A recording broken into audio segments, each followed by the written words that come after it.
Good morning, everyone, and welcome to the Sirius Report. Well, Paul, the U.S. is becoming more desperate as the world starts to divest itself of both the dollar and dollar-based backed assets. Yeah, absolutely. And the desperation is palpable. Frankly, from my perspective, it's getting to the point of absurdity.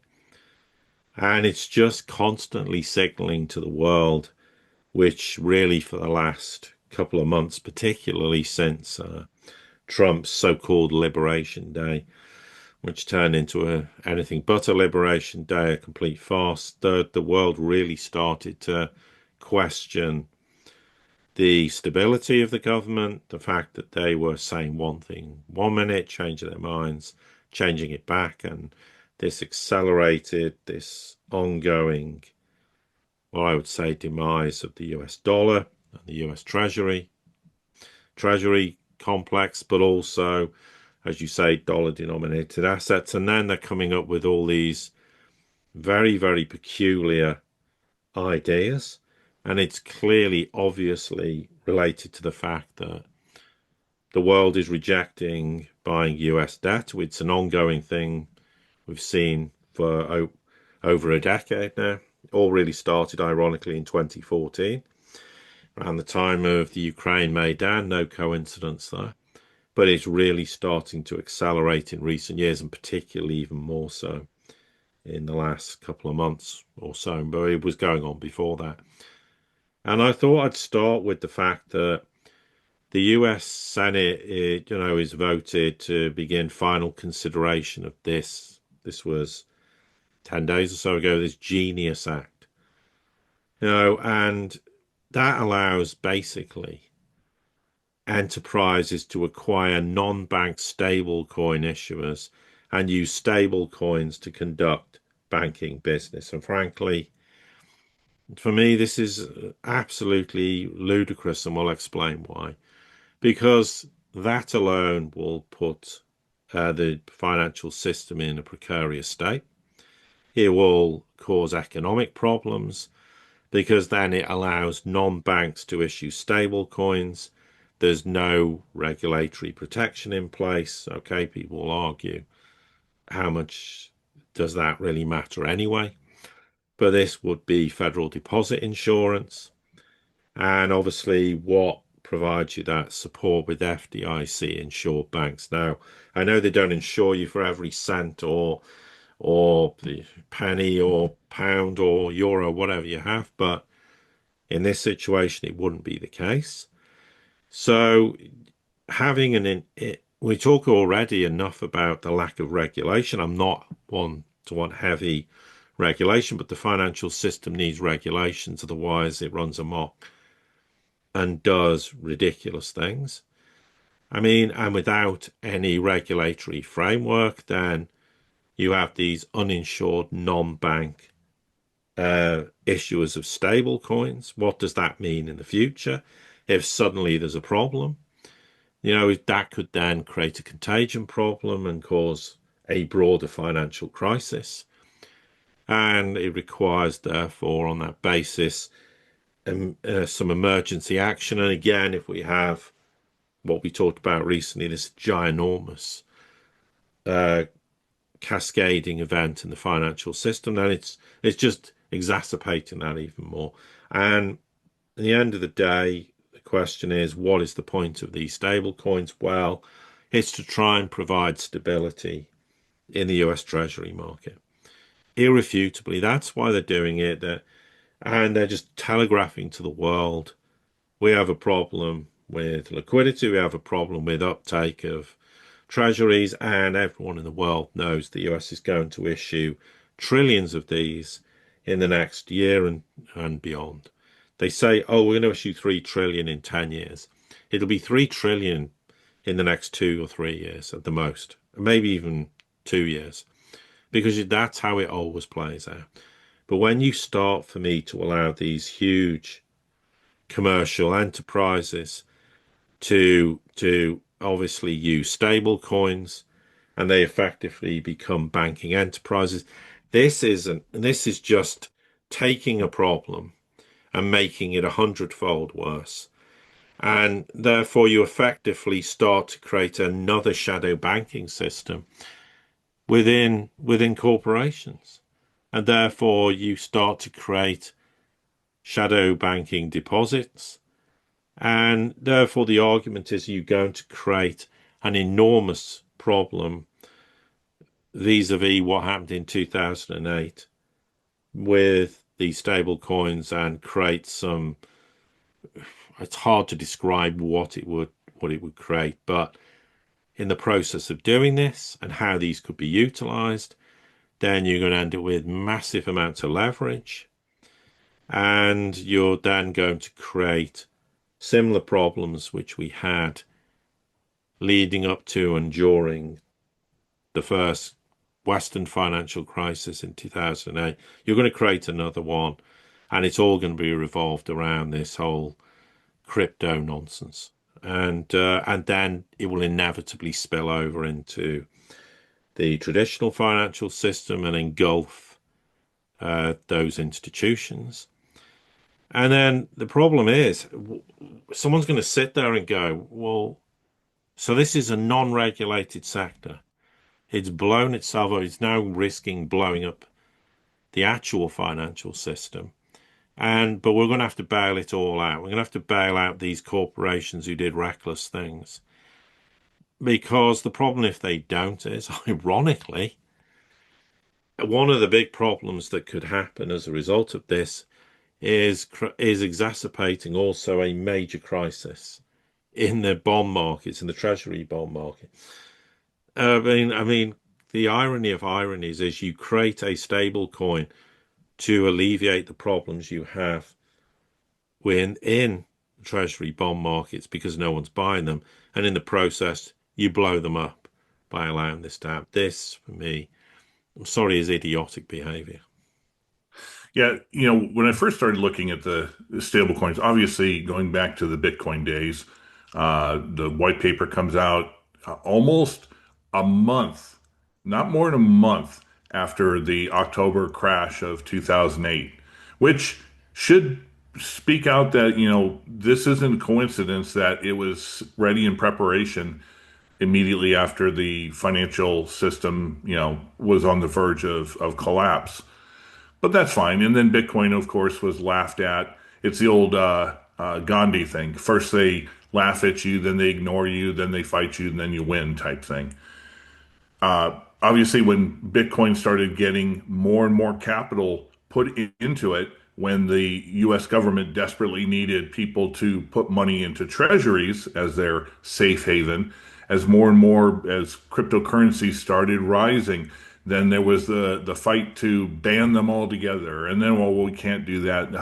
Let's go ahead. And eventually it got co-opted because if you remember the CEOs of the banks, they were, you won't touch cryptocurrencies and you won't be involved in that. And then almost overnight, that changed. And they have cryptocurrency desks and they're opening them up to investors. And now they're getting integrated into the system. And I think we reached the end point when it comes to with the Trump administration, the stable coins and Congress looking to pass a bill to integrate stable coins. In my opinion, really, this is like the petrodollar agreement of 1973. They need something to transfer the dead, dying because dollars for oil is no longer a thing. I would guess when you take a look at adding into the opaque markets, more oil is sold outside of the dollar now than for the past 50 years. So they need something to integrate this too. And you started seeing this where stable coins are tied to the US dollar. Okay. Why would you have a cryptocurrency that's one for one with the dollar? Why wouldn't you have dollars? I always question that. But, that's aside. Now, all of a sudden, cryptocurrencies like Tether are being depositories for hoovering up treasuries that are being either dumped or sold or monetized or the whole nine yards. So now cryptocurrencies have gotten from being tied to the dollar to now being tied to dollar denominated debt. And it's something that you made a point about. is that there's a disconnect now occurring between the dollar and the treasury, the bond yields. The dollar in that is being disconnected. And I think they're trying to rush in the stable coin system to try to keep that from really imploding on itself. At the same time, the rest of the world is declining both in issuance of dollar denominated debt and in dollar denominated assets. The world is divesting themselves of that. They're getting rid of any ties they have to the dollar. And meanwhile, the U.S. is desperate for more capital and dollar-based investment that they've got to do something. And I think really this is just a Hail Mary throw that inevitably is just going to collapse upon itself. Yeah, and just a small point, because I want to then get into the bit more meat on the basically rejection of the dollar and US Treasury. But the US is now going to allow or wants to allow US citizens to purchase what they call crypto tokens in their retirement funds. Now, this was something the Biden administration wouldn't allow because there was guidance issued back in 2022 to exercise extreme care before they would consider adding a cryptocurrency option to 401k plans. Now, they're now going to allow people to. So, you're just asking for enormous problems in doing this. And it is just an act of desperation. It's not going to resolve anything. Because coming back to your point, Ken, you're absolutely right. If you look at the relationship between US bond yields and the dollar, uh, what we've seen and around the whole Trump Liberation Day was the 10-year yield rose to about 4.5%, and of course the 30-year got to about 5%, and it stayed there. And in that time, the dollar fell about 4.8 to 5% against the whole sort of basket of currencies and that correlation normally doesn't happen. So, and also, of course, it's indicative of the fact that there's this breakdown in the US dollar, US Treasury complex. But also, if you look at US government credit default swaps, and that's, for anyone who doesn't understand, it's about protecting a loan against default. They're now at levels similar to what you would see in Greece and Italy. So there's alarm bells going off everywhere.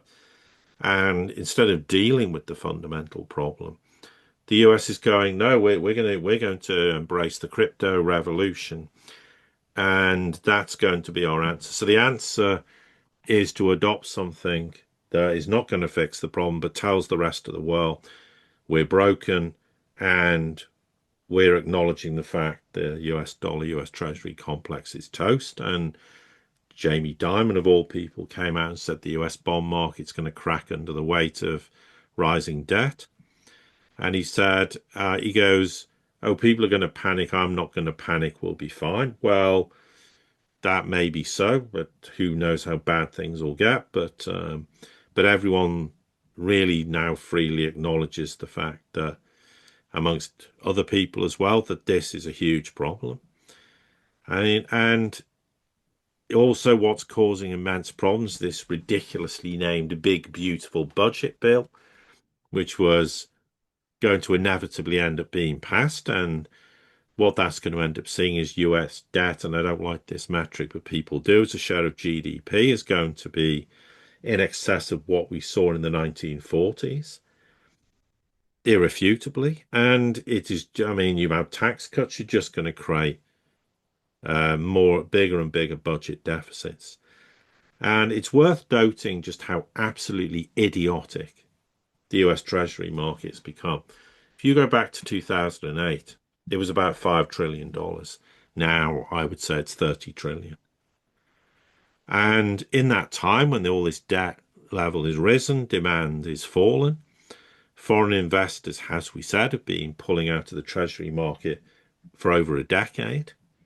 And the Trump tariff policy and his big, beautiful bill is just only accelerating that problem. And Diamond even came out and talked about trade wars and debt levels and geopolitical tensions. are going to impact the problem. And he said, I just don't know if it's going to be a crisis in 6 months or 6 years. And he said the government needs to change the trajectory of debt, and regulators, of course, he says, need to ease regulations on banks so then they can trade in bonds, because someone's going to have to hoover up the bonds, because they realize, well, if we don't and no one else does, then the Fed's going to just end up printing trillions and trillions, which is going to accelerate the demise of the US dollar, the US Treasury market.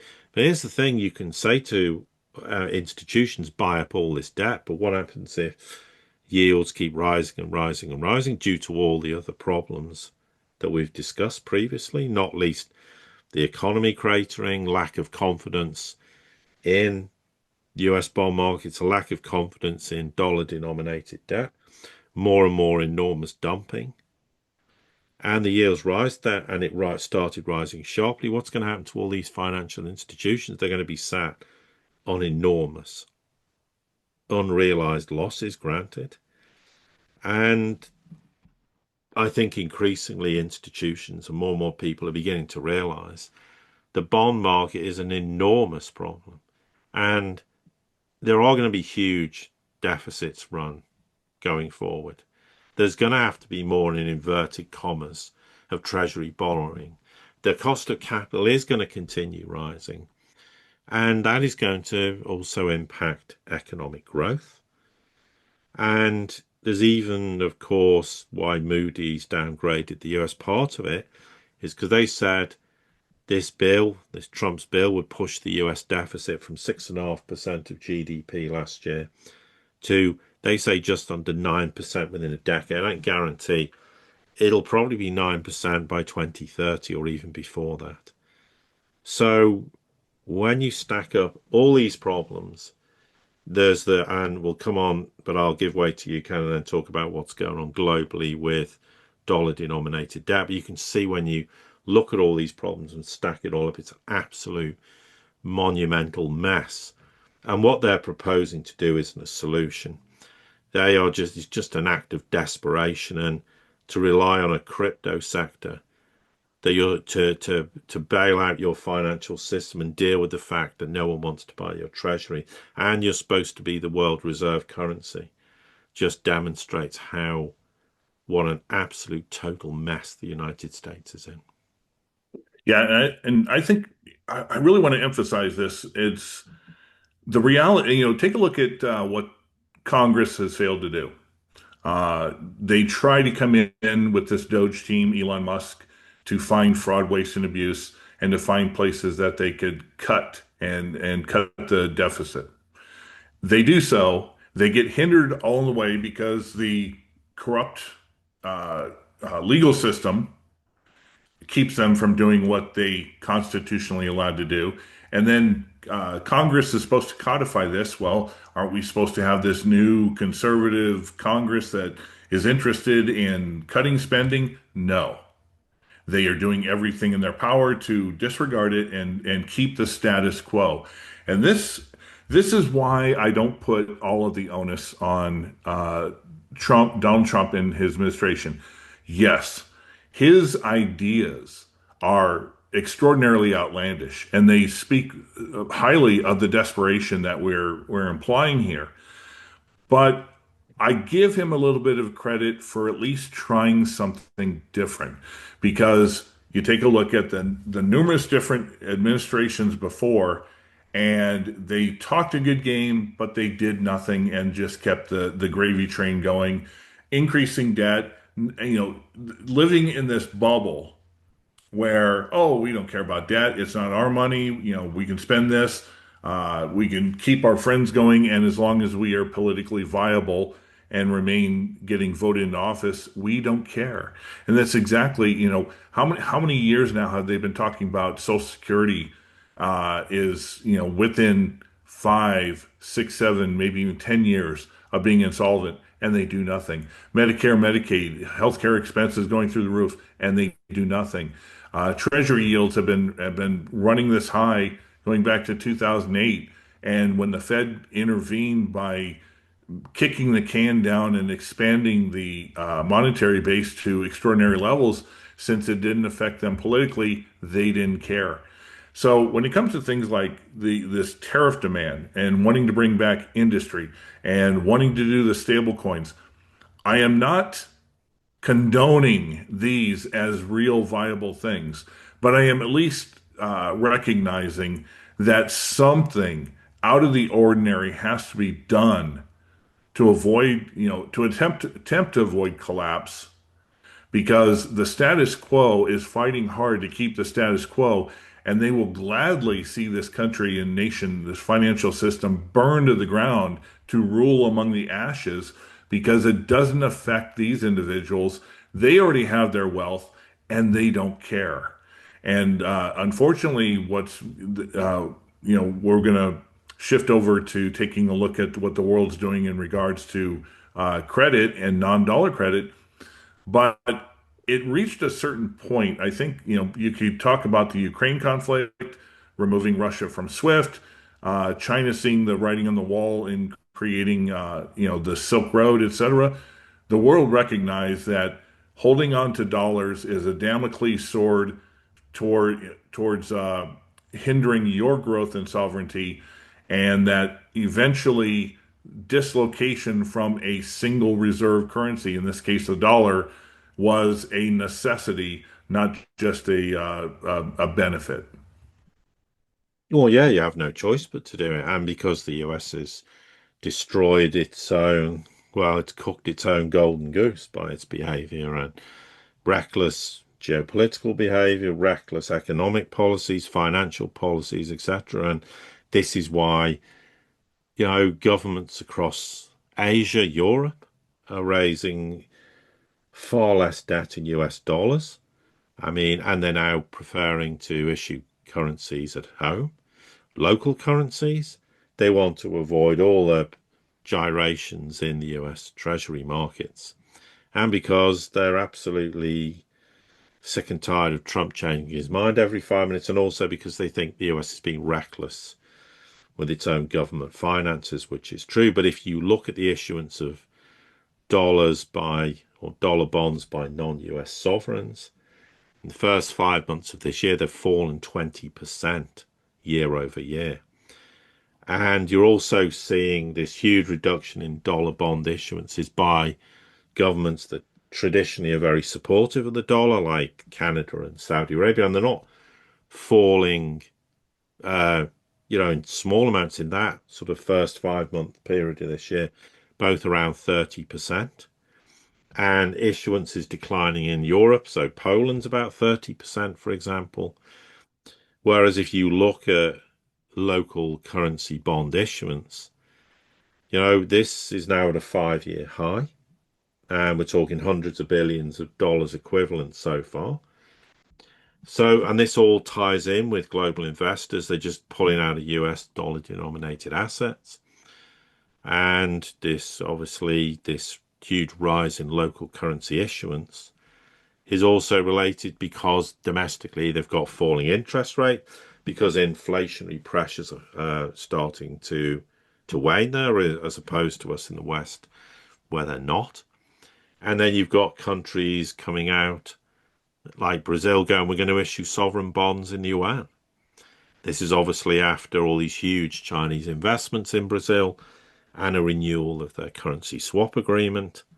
And dollar bond issuance in Brazil has fallen in the same period of the first 5 months of this year over nearly 45%. Even Saudi Arabia is now issuing bonds in, for example, euro denominated debt. I mean, and the argument, of course, is like all this, oh, well, it's all chicken, it's just chump change, it's nothing. But the issuance of local currencies is growing, and it's going to continue to grow, and it's going to get bigger and be more liquid, and more investors will join it, and in the end, it will be an enormous market in of itself. And it also just clearly puts this in perspective, this idea, well, the whole world needs dollars. It doesn't need dollars. The world is not issuing new debt in dollars. and it can pay off existing debt in non-dollar terms. This is a complete myth. And it's by people who want everyone to continue to believe that dollars are dominant currency. It's not. And this is why the world continues to dump dollars and dollar denominated debt rapidly. And it also comes back to why the United States is living in total fear as to what is going on. It's totally out of their control. They can't sanction the whole world or have regime change or anything else. So they're having to suck it up and live with it. And that's why they're coming out with all these harebrained ideas. And, I agree with you, Ken, they need to do something. But I'm a bit more harsh about this, unsurprisingly. If you can't come up with something that's worth doing, it's don't do it. Don't do something, for the sake of doing it. I mean, there's no doubt Trump's being given advice about doing things and they think this is a clever way to handle the problem. But if you're the world reserve currency, you can't do this. There is going to be ramifications, and those ramifications, as we've just discussed, will continue to grow. Exactly. And I think, there was this possibility, and it's something that you have talked about in the past. I'm in agreement with it. Probably about 7, 8 years ago, the U.S. had the opportunity. China was open arms. Let's join us and be one amongst equals. And let's try to make a new financial system that's equitable to all, that's beneficial to all, that's not built on the old colonial conquer and pillage system. And the U.S. rejected it. And what has happened really is that over time, different administrations, different individuals, they have pretty much slapped China and especially Russia with the Ukraine conflict in the face, saying, no, you are still vassals to us. We're the hegemonic power in the world, and we're going to keep it, and we're going to do everything in our power to hold on to it. And so it's reached that Rubicon point where there is no going back. And the trustworthiness in the U.S. to agree, be a part of an equal amongst equals is long gone. And so I think really what you're going to see is an acceleration of this. And, inevitably it's going to require a form of implosion, maybe not full out collapse, if you want to call it that, but it's going to require an implosion before they come to the realization that they need to work with the world instead of expecting the world to simply bow down to Washington, D.C. whims. Anyway, were there any other points you No, I wanted to think make, that's Paul? fine. No, we've done long enough, I think. Absolutely. To everybody here at the Sirius Report community, thank you as always for your support. Don't forget to like, share, subscribe, comment, send this out to anybody you think it might be important to. And until the next time we get together, have a great day.